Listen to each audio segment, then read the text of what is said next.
John Beltran with Dave Urig as the Bead Diggers trail the Holy Family Tigers 9-6 as we go to the third quarter. You can listen to Bead Digger replay after the live broadcast of this game right here on 1010 KSIR as well as KSIR.com. Bead Diggers will be back at home next week against the Rifle Bears.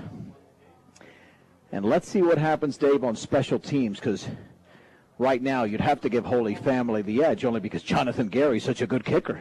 Yeah, they have a kicker, and when it comes down to the end of the game, how many times have you seen teams, lose the game because they're not able to convert, and they're on the other team's 30 or something, so they have to go for it on fourth down, and they have the ability to kick it. And you saw him kick that almost 40-yard attempt right before halftime, and he missed it, but he had another 5 or more yards on that kick left that he had some more room. All right, so Holy Family receives a second half kickoff.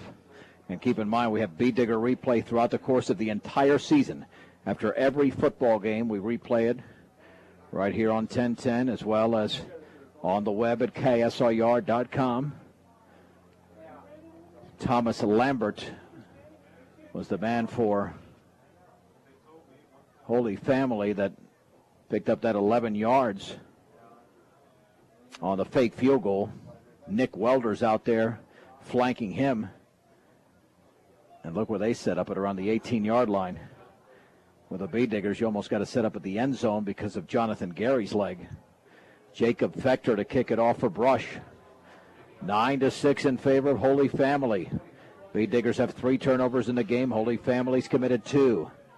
There's a high, short kick along the sideline, and it's still in play. It's going to be picked up at around the 25 by Lambert. Breaks out of a tackle across the 35 to the 40, and now a late flag. That might be a face mask at around the 41-yard line as Bruce Melendez was in on the play.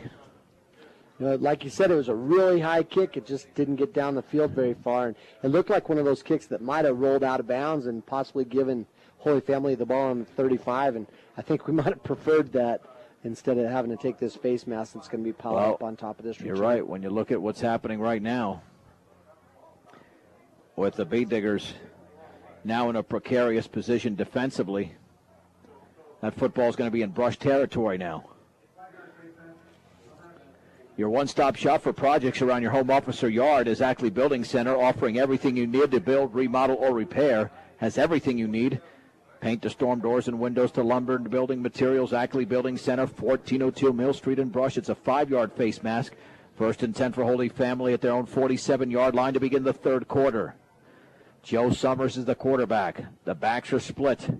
Summers to hand it off to Yost, running right behind his offensive line. He stood up at around the 50-yard line, and he is gang tackled right in front of the Holy Family sideline.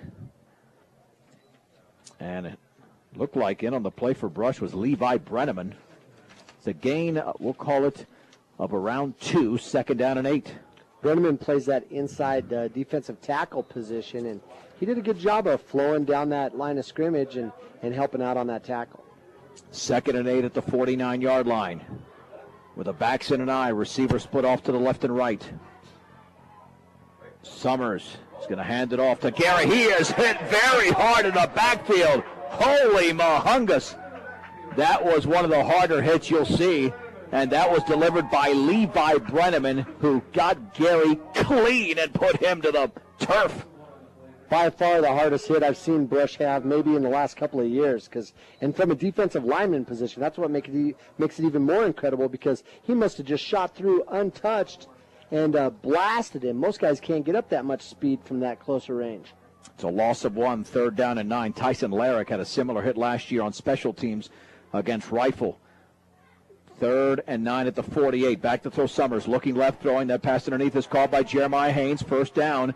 He's inside the 40 to the 39. It's a pickup of 13 yards in the play. Bruce Melendez made the tackle. He was just wide open over there. Nobody was really within about 5 yards of him. And the Brush defenders, you can see the cornerbacks being a little bit wary and respectful and not covering him too close, probably in fear of him running right past him. 1st and 10 for Holy Family. They can reclaim command of this game, leading 9-6 with 10:20 to go in the third. At the Brush 39-yard line. Lining up on that left hash mark.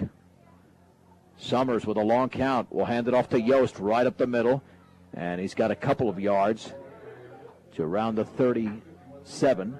Levi Brenneman makes the tackle. They might give him the 36, which would mean a pickup of 3 in a 2nd down and 7 situation with under 10 minutes to go in the third.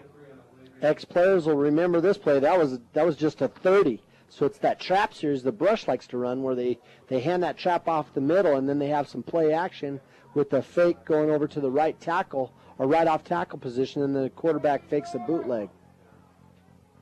2nd and 7 from the 36-yard line of Brush. Summers will hand it off to Yost running off right tackle. That time he stood up after a gain of 2 by Shea Hansen, but he did spin for an extra yard. Now there's a late flag. It'll be a pickup of 3, so you can give Yost a gain of 3, but that flag was after the play. Boy, you hope that is not against the Beet Diggers. I'm afraid that official that threw it, he's pointing his finger over there towards that Brush huddle. That's what I'm seeing as well, which would make that an automatic 1st down and a 15-yard penalty, more than likely bringing the football to the 18-yard line. It is unsportsmanlike conduct against Brush. So that's going to go down to the 18-yard line, and the Beet Diggers are now in significant trouble, and Randy Dreitz is beside himself. He's actually a few steps onto the field. He's not happy about that whatsoever. Well, he should be, because that's an undisciplined play. That's a kid that probably said something, cussed out on the field or something, and that's the kind of thing that the officials are alerted to, and they're going to make the call. For all of your title needs, visit Tim Weimer at Northern Colorado Title, 205 West Kiowa in Fort Morgan. 1st and 10 for Holy Family at the Beet Digger 18-yard line. Holy Family led 9-0, and Beet Digger scored to make it 9-6, but the Tigers are knocking on the door. With the backs in an eye, Jonathan Gary is the D-back, and Summers will hand it off to him running off right tackle. He's got a short gain, maybe a yard or 2. And Kyle Hefner makes another play. Just a gain of 1. It'll be 2nd down and 9. And, boy, thank goodness for Kyle Hefner's play tonight. He's not alone in his excellent play, but his name has been called several times. And he's making some low tackles. Boy, he shoots through and grabs people by the ankles and the legs. And I'll tell you what, he's been kind of a sure tackler for us. 2nd down and 9 from the 17. As we approach the 8-minute and 50-second mark of the third. 2 receivers off to the left. Summers for Holy Family with a long count. Will pitch it left to Gary, swinging it to the inside. He breaks a tackle, but he doesn't break a second one. It's inside the 15 to around the 12. As Kyle Muir made the play. Pickup, we'll call it 4. They backtrack the football to the 13. 3rd down and 5, and this is a critical play for the Brush defense. It sure is, but I got to say it again. I'm so proud of how this defense is tackling low tonight. You know, something that we've talked bad about in the last, for several games, and I'll tell you what, they're tackling low and wrapping up around the ankles and tripping these running backs up.